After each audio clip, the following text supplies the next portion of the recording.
Pagtingan sa kamatuoran. Kalibuan na ang mga pundok sa tinuuhan karon.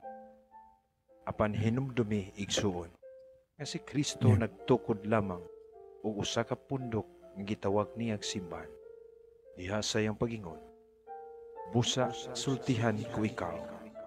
Ikaw si Pedro, ug sa ibabaw nining bato, tukuron ko ang akong simbahan, ug bisan gani ang kamatayon, dili gayon makabuntog niini.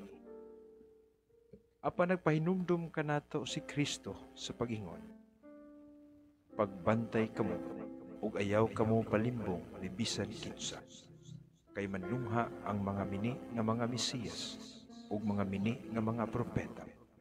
Mubuhat sila mga dagkong milagro ug mga katingalahan aron pagpasalaan bisan sa mga pinili sa Dios. Ug mao nga si San Juan mitambag usab sa pagingon, mga igsuon, ayaw ninyo tuuhi ang tanang nagpatuo nga ang Espiritu anaa kanila, kundili usisahan ninyo kung gikan bagayon sa Dios ang Espiritu nga anaa kanila, kay daghan ang mga mini nga mga propeta nga nanungha sa tanang dapit. Pagtingan sa kamatuoran. Mao'y katuyuan ining maong programa ang pagsaysay, pagtubag sa mga pangutana ug paghatag og katin-awan sa mga pagtulunan sa kamatuoran nga gibilin ni Kristo diha sa iyang simbahan, sukad pagayon sa iyang katukuran. Pagtingan sa kamatuoran.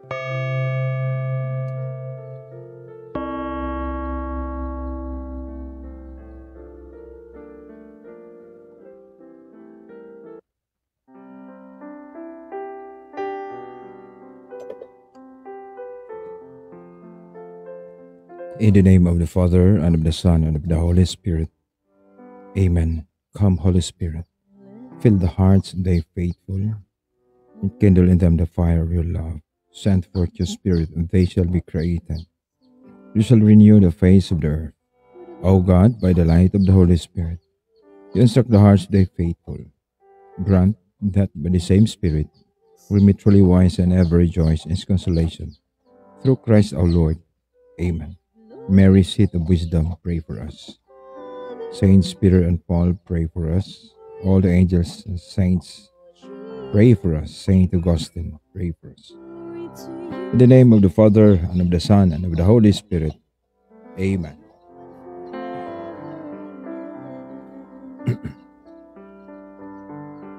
Good morning mga kabagting. Nakalugar ta, karong buntaga, samtang mga pikita, samtang mga pikita maigsuon, maghisgot po tag mga butanga kalabot sa itong pagtuo. So, kumusta mga kaigsuunan?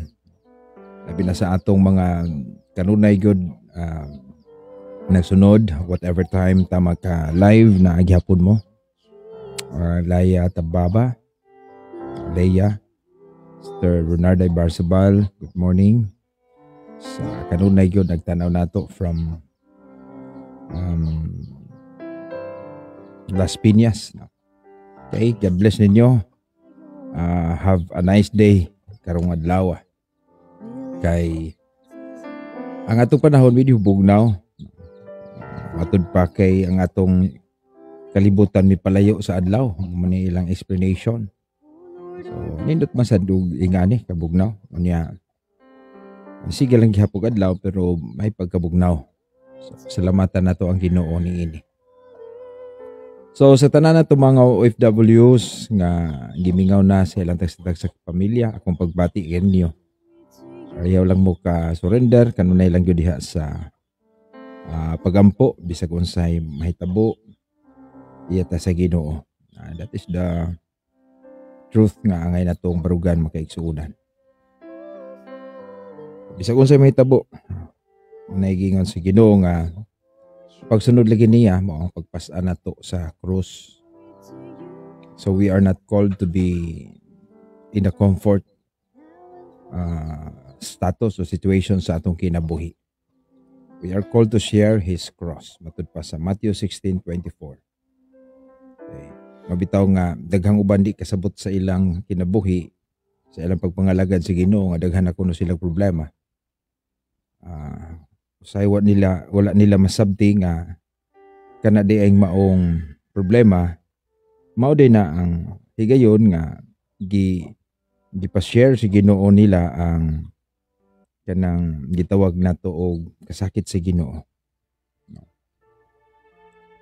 Mana nga unsa may mga higayon nga kita nasakitan tungod sa atong pag-alagad sa Ginoo, that is a blessing. Nga na, mara na atong tanawon. So maigsoon karong buntaga sa atong pagpangapi. Atong hisigutan maigsoon ang mahitungod sa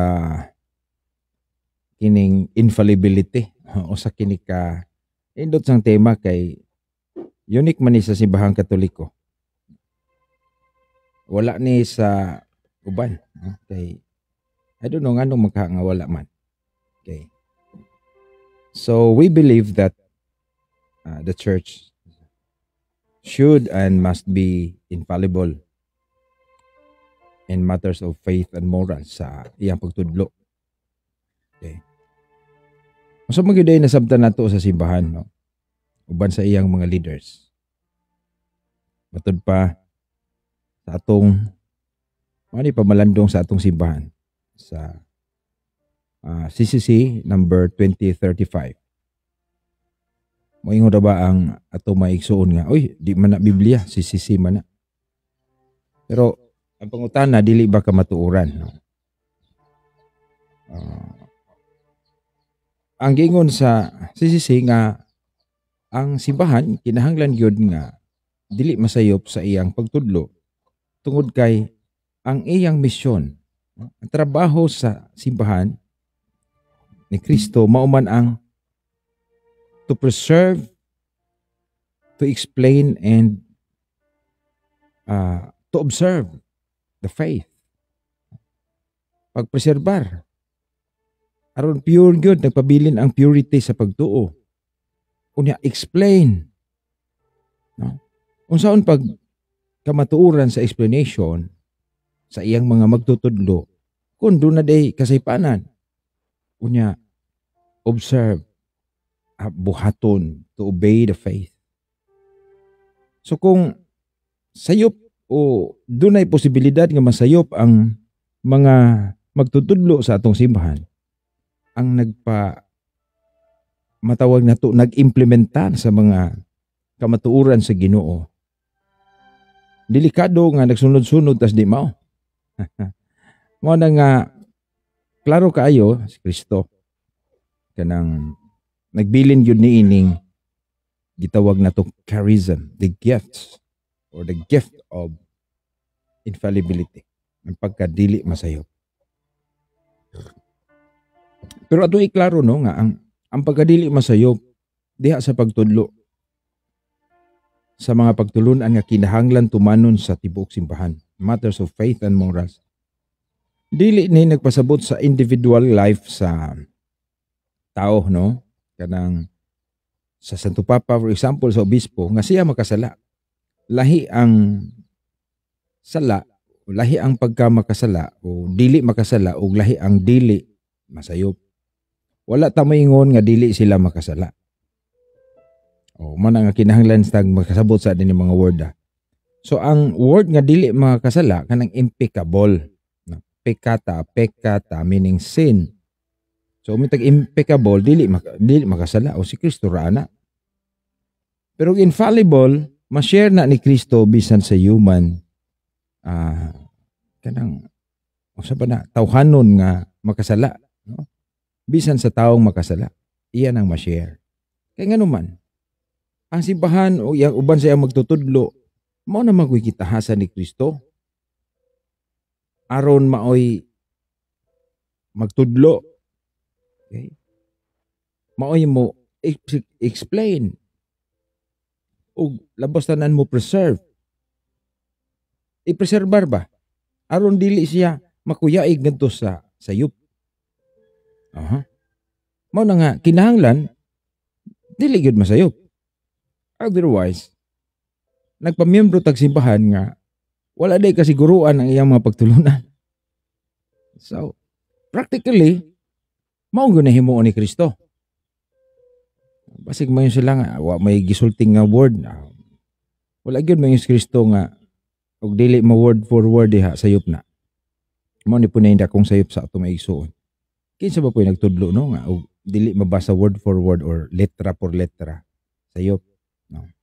Mao na ka naagid sa hunahuna ni Kristo kinahanglan ang mupadayon sa iyang pagwali. Di gyud masayop.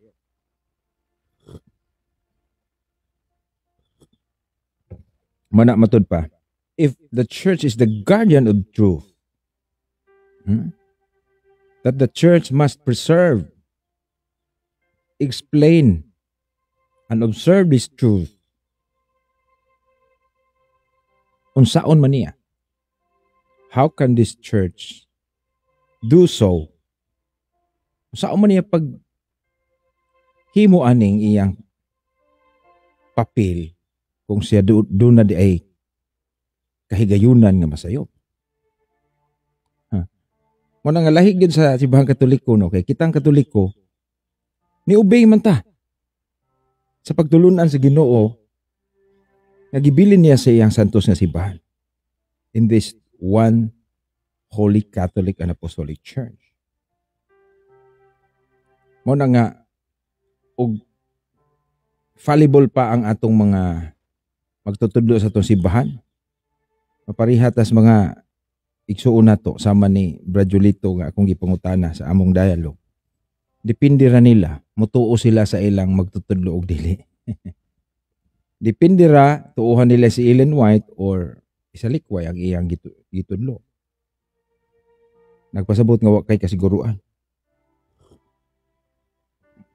Pero mao na nga ang gipadayag ni Kristo mao gyud nga naa gyud ni. So sa may pagtulunan nato mga igsoon kita sa atong simbahan mahitungod sa infallibility. So is impossibility to falling into error. No. Imposible dili gyud siya mahulog sa errors. Okay. In the final decision on doctrines concerning faith and morals, the church is infallible. So, ang limitasyon nga dili siya masayop diha sa iyang desisyon ug mo definer siya, mo define og usa ka tuluhuan sa kapagtulunan nga angay tuuhan sa tanan. Okay. Mao na matud pa sa Vatican document nag-ingon, the Roman Pontiff, when he speaks ex cathedra, wala na sang term, wala po di masabdi sa atong maigsuon, pero meaning ex cathedra, from the chair. Chair represents the authority of the Pope, okay? Is possessed of the infallibility with which the divine Redeemer willed that his church should be endowed for defining doctrine regarding faith or morals. Okay? So diha di ay ang Roman Pontiff o ang Santo Papa kung mutudlo siya from his chair, from his office as universal teacher, nagibili ni Kristo, dili gyud siya masayop kay kini pagatuuhan man sa tibuok simbahan sa tanang katawhan alang sa kaluwasan. Okay? In like manner, there is sa atong Catechism of the Catholic Church. Ato tadawon ang mao ni ang explanation sa simbahan o pagsabot sa simbahan. Then we will come to sa maro ning atong iring ay nangihi. Sorry kayo. Mao ni ang giingon sa Catechism of the Catholic Church number 890. The mission of the magisterium. Magisterium from the Latin word magister, teacher. nga atong gipasabot ni the teaching office of the church. Ang trabaho sa simbahan sa pagtudlo mo ni magisterium. The mission of the magisterium is linked to the definitive nature of the covenant established by God with His people in Christ. It is this magisterium's tasks to preserve God's people from deviations and defections, and to guarantee them the objective possibility of professing the true faith without error. Okay? Unsa may buti pasabot nga kini di ay teaching office nga magisterium nakasumpay kini tungod sa Ginoo nga mo'y nagtukod siyang kasabutan ngadto kang Kristo, tali ni Kristo sa katawhan. Unya, ang tahas, trabaho sa maong magisterium mao ang to preserve aron pagproteksyon sa iyang katawhan nga dili matipas ug dili mobiya, no, sa pagtulunan, no, ug makasiguro nga sila mo profess, mo barog, mo tuman sa pagtuo without error. Okay. Thus, the pastoral duty of the magisterium is aimed at seeing to it that the people of God abides in truth that liberates. Mao di ay nga kinahanglan dili gyud masayop kay aron ang katawhan sa Dios siguroon gyud mao ni pastoral duty sa simbahan nga magiyahan nga ang katawhan gyud mutuman sa mga kamatuoran alang sa ilang kaluwasan. Kaya ug di na kamatuoran, asa man ta maglisod tas kaluwasan niya na. Dili bulago na to ang kamatuoran ug ang kaluwasan. Mao na nga lisod kaayo magsigit tag ingon kaluwasan luwas na ta. Pero wa tay sure sa atong kamatuoran tungod kay wala po sure ang mga magtutudlo. Okay. Pero tinuod yun, maglisod gyud ka kung you are outside the body of Christ, the church. Christ is the head of the body, the church. And remember, Christ is the ultimate teacher. Matthew 23, no? Siya ang magtutudlo, ayong paghingalag magtutudlo. Wa ta maghingalan og labaw nga magtutudlo sa Ginoo. Pero kining Ginoo nga magtutudlo sa dinhi pa siya sa kalibutan, iya bayang gipaklaro nga siya nagbilin gyud, no? Nagbilin og mga tao aron mapreserbar, matudlo, ma-explain og matuman sa saktong pagtuman ang iyang pagtulunan. Mao nga dinhi nato day nakita nga ang ubang mga sikta mga igsoon nga protestante nga wala sila'y infallible teaching. Indirectly niuyon sila nga dili sila kasaligan nga simbahan. Walay kasiguruan og sakto ba ang ilang pagtulunan. Ang ila mo claim sila nga ang Biblia wala may sayop. It's not about the Bible. Okay? It's about how to interpret the Bible. Kagwa kay charism nga gift sa Ginoo nga ang maong magtutudlo dili masayop, masayop pa gyud.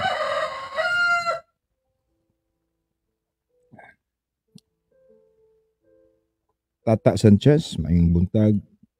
Larry, Charles, watching from Lanao del Norte. Good morning. Okay, maigsoon. Doon na ba tayo biblical foundation nga ang simbahan tinuod yun nga himuon ni Kristo ang iyang mga magtutudlo nga dili gyud masayop kung magtudlo sila ka matuoran moral alang sa atong kaluwasan. Honestanan, maingon ta si Kristo maayong laki gyud do. Di ba si Kristo naa niyang tanan dili siya masayop, dili siya kay nagtudlo siya kanang kamatuoran. Mao nga iya na nang giklaro. Kay ang simbahan ka mao may iyang magpadayon sa iyang buhat sa pagsangyaw. Buhat sa kaluwasan kanang paggiyas mga tao sa kaluwasan. Pero naa siya. I will be with you till the end of time. Balik-balik na kayo ning mga bersikulo pero usay wala ni seryosoha sa uban nato maigsuon. Juan 14:16 giklaro sa Ginoo nga adunay Paraklito, the Holy Spirit. Unya ang papel ni Holy Spirit as the Spirit of Truth, John 16:13, is to abide the church forever. It will abide you forever. Mukuyog ninyo hangtod sa katapusan, hangtod sa way kinatuban, no? Forever man. Unya ang papel ni ini kamatuoran. Paglamdag ngaron ang simbahan dili gyud mangitngitan sa mga bakak nga pagtulunan. Yes, maingon sila nga una sayop magsimbahan ani. Pero ila naman sa ng judgment. Uy, nasayop magsimbahan nga naay purgatorio. Nasayop man nagsimbahan nga ang panugbino in transubstantiation na himong lawas ug dugo ni Kristo. Nasayop man sila nga naa sila yung mga santos, mga larawan. Das judgment lang na sa atong maigsuon. Yung mga dili katoliko. Dili na tinuod. Kinahanglan na istoryahon pa na nato. Pero ang uban lagi ro mga pastor nga bright God, nagtuon sila maayo na katoliko sila. Kanang wala pa basin og kulang pa nas pagtuon. Unya sa may giingon ni Kristo ato kunong nindot ning atong basahon ning buhat sa mga apostoles. Acts chapter 1. Okay. Verse 8. Matud pa diri sa Acts chapter 1 verse 8 ning atong Ginoo no.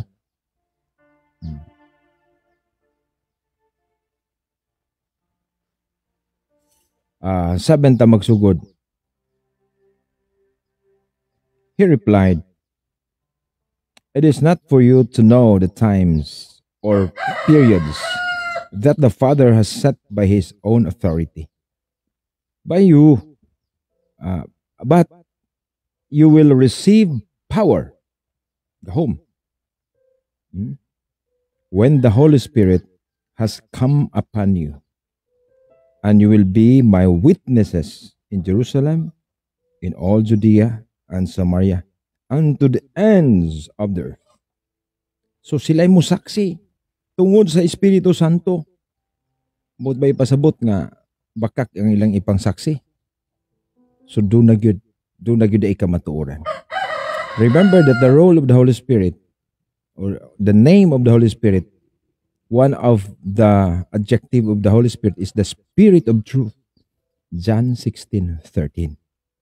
Sa ato pa, unsaon nila pagsaksi kung mga sayop na ilang pagtulunan. So, isip-isip lang mga igsuon. No? So, klaro di ay, by virtue of the presence of the Holy Spirit, the church cannot err in His teachings. Otherwise, palpak ang Espiritu Santo, no? Din palpak sad ang Ginoo nga nipasalig niini. Okay? Unya si Kristo at timan nga usa sa dako gyud kayong sure gyud nga makaingon ta nga sakto gyud dili gyud masayop ang simbahan ug ang iyang mga leaders dili gyud motugot ang Ginoo nga masayop. Naama siya nagkuyog. So mao ning mga atong Protestant mga brothers, wala gyud sila infallible teaching. wala sila infallible authority, kadili magud pud sila mo gisaara ni Kristus pag uban. Kung naas Kristo nag-uban, di ba des Kristo mamadlong? Di ba des siya mabadlong sa iyang sakop ug nasayop na? Pero sa pagkatinod gihatag na ng Kristo daan. No? So wala pa siya musaka sa langit, gihatag na niya. Tudloy sila tanan sa pagtuman sa akong gisugo kaninyo. So without that authority nga makatudlo sila sakto nga dili masayop, unsaon man pagtudlos tanan nga kamatuoran. So sayo rin kayo sabton.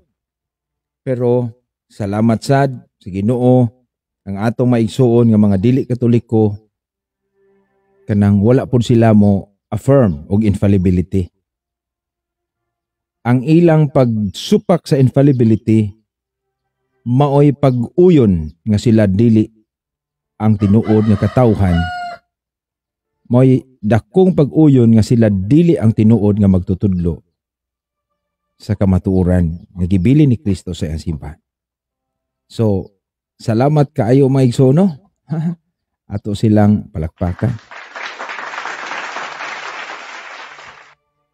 Maudi ay nga wala sila infallibility. Because it is not the body that Christ is the head. No? Di ay na siya. Okay.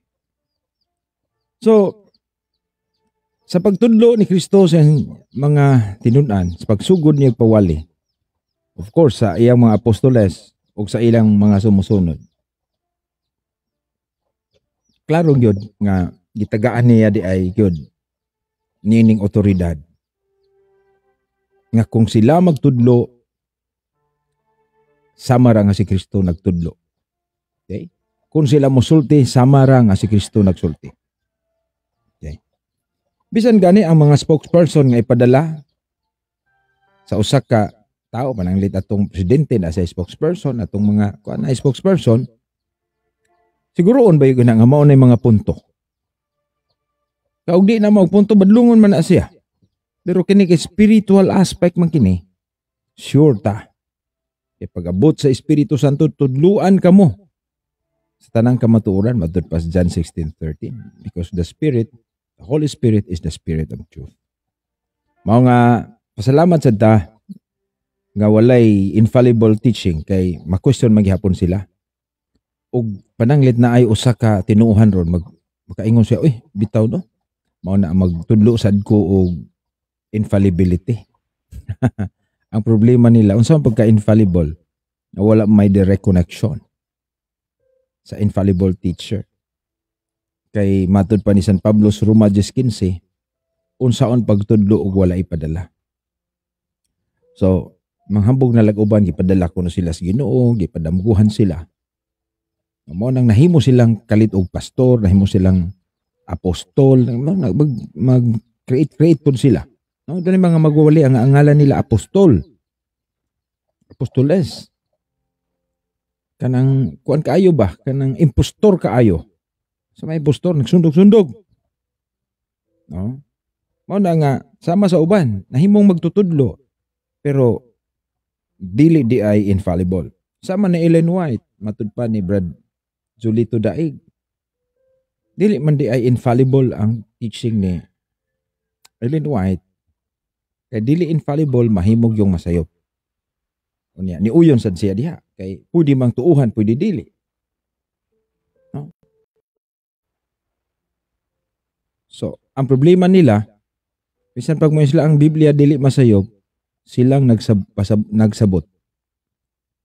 Sa atong simbahang Katoliko, the authentic interpreter is the magisterium. Dili ang matag magbabasa. Then, as an effect, mga kaigsuunan, as an effect ni ining kanang na ay dili masayop nga pagtudlo sa atong mga magtutudlo sa simbahan, kinahanglan tumanon kini. Okay? Kinahanglan matuman gyud. Okay?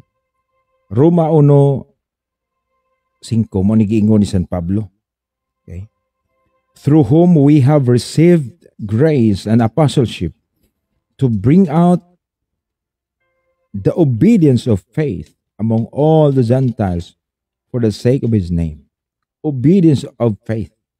Sa ato pa ang katauhan, sama ka namong mga Katoliko, ang amo sad ang obedience of faith. Ang mga sakop sa simbahan, mutuman sila. Kay dili man di masayop ni ini.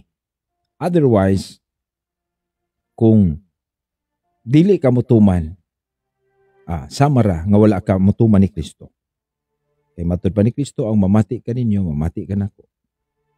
So, bud pasabot, ang mutuman ninyo, mutuman ka nako. Okay? Doon na po'y giingon si Kristo, nindot sad ni, sa John chapter 13 verse 20, nindot sad ni. Sama ra gyud. Very truly, I tell you, whoever receives one whom I send, receives me. And whoever receives me, receives him who sent me. So, ang mudawat sa iyang pinadala, tinuod nga pinadala, dili tong piki o impostor, nagdawat niya. So, mga igsoon, hinaut unta nga, masabtan ninyo, no, sa atong pagkapikaron, nga, ug naay mo supak di ay niining pagtulunan nga ang simbahan nga gituko ni Kristo ug ang iyang mga magtutudlo sama sa naguna na tong mga magtutudlo mga apostoles, kung musupak sila nga sila gitagaan di ay gahom sa Ginoo aron dili masayop sa ilang itudlo alang sa kaluwasan sa katawhan ug sa pagpreserbar sa kamatuoran, nagpasabot sila nga sila dili mao'y tinuod. Because the true church, okay, the true church must and should be infallible. Otherwise, it will lead the people astray. Masayop sila. O dili unya maka-abot sa kaluwasan. No? So, usay lagi mag-loading, no, sister. No? Pero salamat sa inyong pag-sunod kanunay. At Bakaron, Gomer Lahinaw, o uban pa. So magkaigsunan, din isa lang kita kutob kay nasa tayo schedule karong taod-taod. Iampo lang kanunay atong simbahan atong sa tupapa usab. Atong iampo karon nga naa sa iyang gibati. We hope for healing and mercy from God. Ang Ginoo ra gyud na sayod ning tanan, no? Norbert Cabugos, shout out diha, no? So, iyan po na to atong Santo Papa kay nagantos pud siya. Pero mao na sa nasayod man ta nga ding kinabuhi ang atong mga pag-antos makasakit kabahin na sa tumpag ambit sa mga kasakit ni Kristo. So may igsoon din hilang kita kutob, ipalihog lang i-share. Let others follow sa atong Facebook page Bagdingan sa Kamatuoran 101. At your service, Father Greg Mendez, mayon kaninyo, may God bless you, the Father, the Son, and the Holy Spirit.